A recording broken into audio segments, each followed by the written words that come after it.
E aí, pessoal, tudo bem? Professor Paulo Gereba de História, a proposta aí da plataforma Gonçalves Dias com o projeto Aprova Mais, Enem Concurso do Governo do Estado do Maranhão. E é importante que vocês não deixem de baixar o QR Code, para que você possa estar dando uma olhada na parte teórica do material e até mesmo algumas questões a mais que irão lhe ajudar nesse primeiro concurso nacional do Enem Concurso, com o projeto aí do Governo do Estado do Maranhão, Aprova Mais.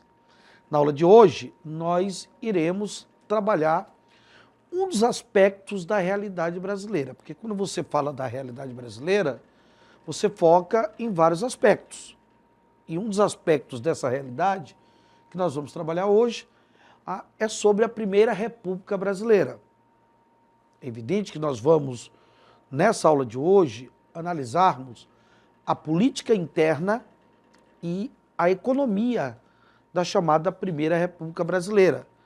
A Primeira República, que começa em 1889, a partir de um golpe político, que é o golpe contra a monarquia, que é o golpe que vai levar à proclamação da República no 15 de novembro de 1889, e essa Primeira República ela se estende até o movimento de 1930, que alguns chamam de Revolução de 30, que vai dar início à Era Vargas. Então nós iremos analisar em nossa aula os aspectos da política interna e até mesmo da economia dessa Primeira República, que recebe diversas denominações. Ela é também chamada de República Oligárquica, República dos Coronéis, República do Café com Leite e até mesmo República Velha.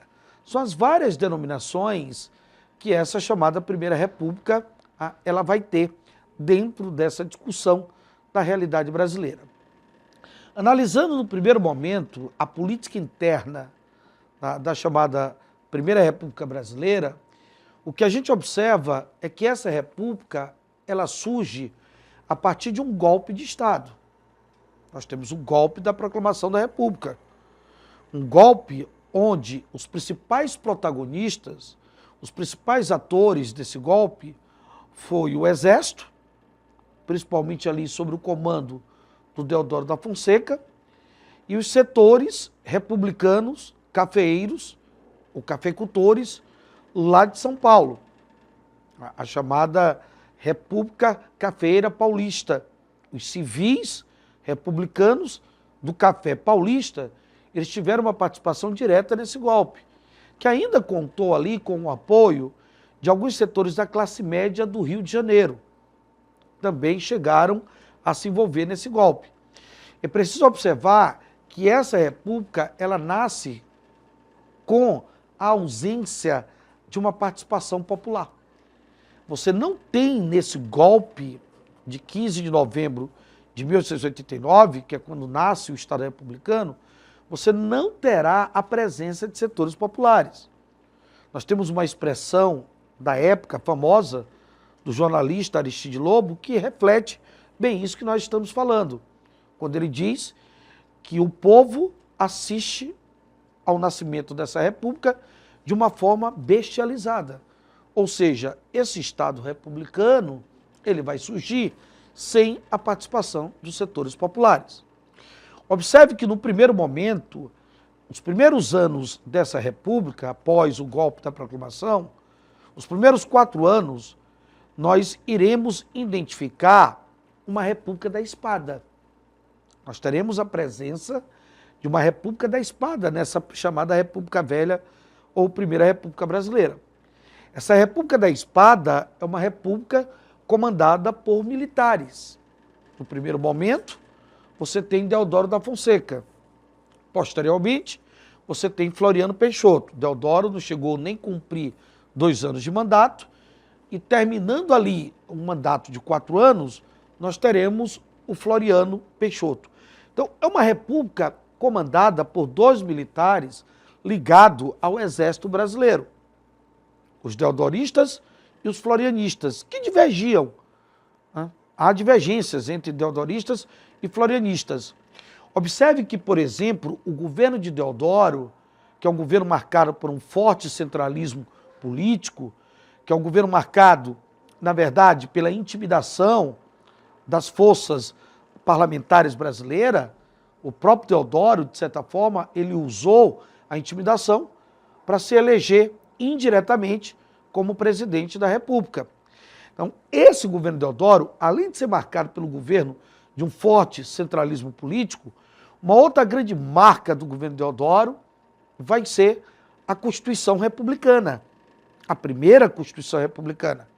Essa Constituição que foi votada, ela foi promulgada no governo Deodoro, que é a Constituição de 1891. É a primeira Constituição Republicana, é a primeira Constituição promulgada, é a Constituição que ela vai durar até a Era Vargas.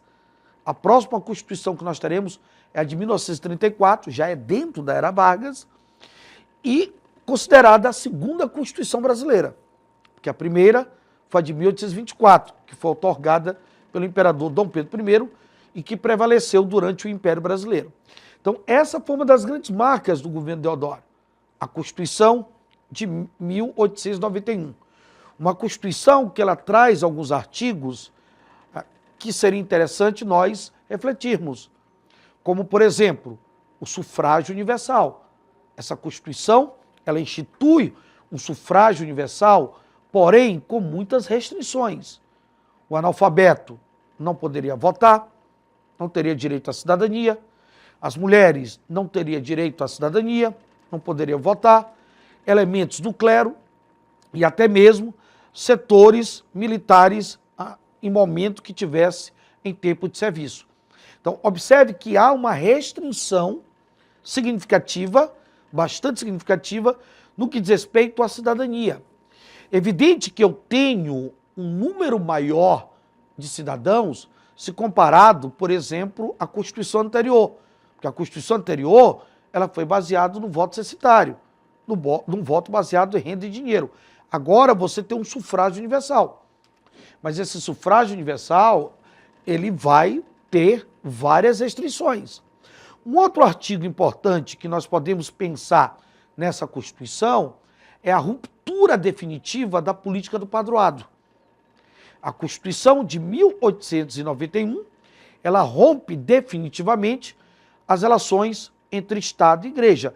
Essa ruptura já vem acontecendo desde o final do Império, mas constitucionalmente, perante a lei, quem vai romper Igreja e Estado é a Constituição de 1891, rompendo a famosa política do padroado que perdurou durante o Império Brasileiro. É importante observar que o reflexo dessa ruptura entre Estado e Igreja, constitucionalmente falando, é que o Estado brasileiro ele passaria a ser, perante a Constituição, um Estado laico. É um outro artigo que está presente nessa Constituição. Essa Constituição ela vai também instituir 3 poderes, e não mais teremos um 4º poder, como se teve durante o Império.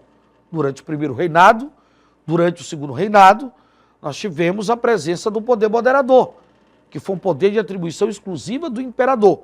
A partir de agora, da Constituição de 1891, nós teremos 3 poderes: o executivo, o legislativo, o judiciário.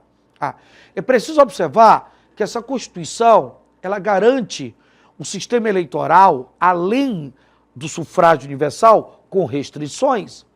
O voto garantido pela Constituição é um voto direto, porém descoberto, um voto aberto, o que vai facilitar mais tarde para que os coronéis, os grandes proprietários de terra dessa primeira República Brasileira, pudessem utilizar um instrumento chamado voto do cabresto. O próprio sistema eleitoral garantido pela Constituição vai favorecer o voto do cabresto, como é o caso da questão do voto descoberto. Observa-se também claramente no governo Deodoro, além da Constituição, um outro destaque importante é a famosa política do encilhamento. Uma política que foi colocada em prática pelo então ministro do Deodoro, o Rui Barbosa, a política do encilhamento, cujo objetivo dessa política seria garantir uma circulação de papel moeda, ou seja, de dinheiro no país, em decorrência do aumento do número de trabalhadores livres, por conta da abolição da escravidão no final do Império, e até mesmo com o objetivo de estimular atividades econômicas ligadas ao campo, por exemplo, da indústria. O detalhe é que essa política econômica chamada de encilhamento, ela não conseguiu atingir os seus reais objetivos. Na medida que essa política econômica, ela acabou trazendo como consequências, como efeitos, o que nós chamamos de uma desvalorização da moeda nacional, uma concentração da emissão do papel moeda, principalmente na região sul e sudeste. Nós temos também o surgimento de empresas fantasmas, que foi um dos efeitos dessa política econômica do encilhamento que não deu resultados.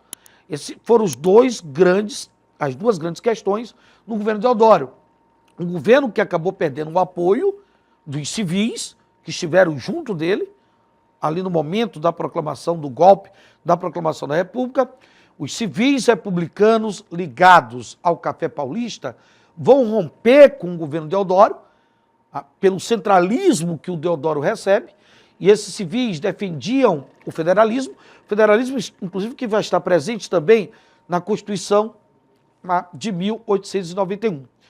E a ruptura, a perda de apoio, e até mesmo o fato do próprio Deodoro já estar com uma certa idade, já estava doente nas vésperas da sua renúncia, isso favorece, principalmente essa perda de apoio político, favorece a renúncia do Deodoro. E para terminar o mandato do Deodoro, nós temos um outro militar, que foi o vice, eleito indiretamente na época pelo Congresso, o Floriano Peixoto. E o Floriano Peixoto, se nós analisarmos, ele é um governo marcado principalmente pelo quê? Pelo apoio que ele vai ter das oligarquias para terminar o mandato e garantir ali uma estabilidade, até mesmo com uma forma de tentar superar a crise econômica deixada pelo governo Deodoro em detrimento da política do encilhamento. O Floriano, que foi considerado como marechal de ferro, pelo fato de ter desarticulado ali o movimento do Rio Grande do Sul, a famosa revolução basicamente federalista do Rio Grande do Sul, que foi desarticulado pelo Floriano, assim também como a segunda revolta da Armada, uma revolta da Marinha contra o Exército, a primeira no governo Deodoro e a segunda no governo Floriano, e o Floriano conseguiu desarticular a revolta da Armada e conseguiu combater. Ele não terminou a Revolução Federalista, mas ele conseguiu combater de uma forma significativa esse movimento que só terminou no próximo governo. Beleza? E com a saída do Floriano, nós temos os civis assumindo o poder. A estrutura da política interna brasileira, a realidade brasileira política, a partir do pós-República da Espada, passa a ser o quê? As oligarquias civis. Os civis passam a comandar o poder. Mas é preciso observar que os civis que vão comandar o poder, eles têm força econômica a nível nacional, é o caso de São Paulo e Minas, por conta do café. Eles têm o maior curral eleitoral, por conta do número de eleitores. Minas tem o maior curral eleitoral, São Paulo o segundo maior curral eleitoral. Eles têm o maior número de representantes no Congresso e têm grande força militar, além de serem beneficiados pelo federalismo. Então, isso favorece com que os civis de São Paulo e Minas comandem a política nacional durante praticamente toda a Primeira República Brasileira, durante toda a chamada República Velha. É a famosa política do café com leite, onde nós não teremos necessariamente uma alternância de presidentes mineiros e paulistas.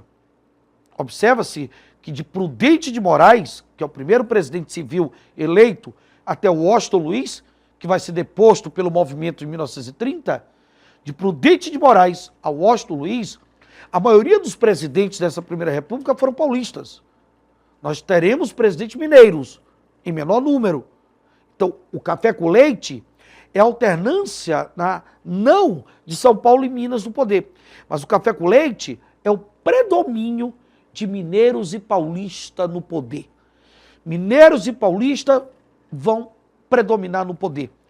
Observe que, na verdade, só em dois momentos nós teremos presidentes fora desse contexto do famoso café com leite. Café São Paulo, leite Minas Gerais. Somente quando se tem em 1910, que São Paulo rompe com Minas, e aí se tem a eleição de um presidente do Rio Grande do Sul, que é o Hermes da Fonseca, que fez a política salvacionista, em 1929, quando se tem a ruptura definitiva do café com leite, o que vai favorecer ao movimento de 1930, que vai levar Vargas ao poder. Tirando esses dois momentos, mineiros e paulistas hegemonizaram isso no poder. O café com leite é para mostrar a hegemonia de mineiros e paulistas, não uma alternância de poder, mas uma hegemonia de mineiros e paulistas na política brasileira durante esse período da República Oligárquica, esse período que os civis, a partir do governo Floriano, vão comandar de Prudente até Washington Luiz. São Paulo e Minas, essa hegemonia de São Paulo e Minas na política nacional, ela é resultado de alguns mecanismos, como, por exemplo, o acordo entre as oligarquias regionais, na chamada política dos governadores. As oligarquias regionais, juntamente com as oligarquias paulista e mineira, faziam um acordo baseado em troca de favores, em clientelismo, que era muito importante para sustentar essa hegemonia de mineiros e paulistas no poder. Um outro elemento importante que vai sustentar a política dos governadores e dessa forma favorece essa hegemonia de mineiros e paulistas é o coronelismo. Os grandes proprietários de terra, que têm essa patente de coronel desde a época da Guarda Nacional, lá no período regencial brasileiro, esses grandes proprietários, eles controlam o curral eleitoral. Eles controlam esse curral eleitoral a partir de práticas assistencialistas e até mesmo do voto da intimidação, que é o voto do cabresto. Dessa forma, a realidade política da República Oligárquica Brasileira é uma realidade marcada por clientelismo, por hegemonias políticas, por oligarquias regionais fortalecidas no poder e pela força do poder local, principalmente aí com o voto do cabresto, ok? Quando se fala da economia dessa república, nós tivemos bem no início o ciclo da borracha, no final do Império, no começo da república, com destaque ali para a região amazônica. Nós temos uma economia sustentada pelo café, viabilizado pelo Convênio de Taubaté. O Convênio que é um acordo para que o café não desvalorizasse o preço dele, por conta das super safras que nós tivemos durante toda a Primeira República. Então, como uma forma de não desvalorizar o preço, o governo federal sempre compraria o café excedente a partir do famoso Convênio de Taubaté. E nós tivemos também, durante a Primeira Guerra Mundial, uma política da substituição dos importados. Produtos que antes vinham, por conta da guerra, que vinham de fora, deixavam de vir, o que estimulou algumas atividades industriais, principalmente a indústria de alimentos e texto no país. Então, foi a realidade econômica dessa chamada República Velha ou da Primeira República Brasileira. E aqui nós temos duas questões. A primeira, ela fala, enfermo a 14 de novembro, na segunda-feira, o velho Lima voltou ao trabalho, ignorando que, no entretempo, caíra o regime. Sentou-se e viu que tinha tirado da parede a velha litografia representada por D. Pedro de Alcântara. Como na ocasião passasse um contínuo, perguntou-lhe, por que tiraram da parede o retrato de Sua Majestade? O contínuo respondeu, num tom lentamente desdenhoso, ora, cidadão, que fazia ali a figura do Pedro Banana? Pedro Banana repetiu raivosamente o velho Lima, e sentando-se pensou com tristeza, não dou 3 anos para que isso seja uma república. A crônica de Arthur Azevedo, retratando os dias imediatos à instauração da república no Brasil, refere-se o quê? Refere-se justamente à ausência da participação popular no processo que levou à queda da monarquia e o início da república. Resposta letra A. Sendo em função social, antes que direito, o voto era concedido àqueles a que a sociedade julgava poder confiar. Sua presença no Império, como na República, foram excluídos os pobres, seja pela renda, seja pela exigência de alfabetização. Os mendigos, as mulheres, os menores de idade, os praças de pré, os membros de ordem religiosa.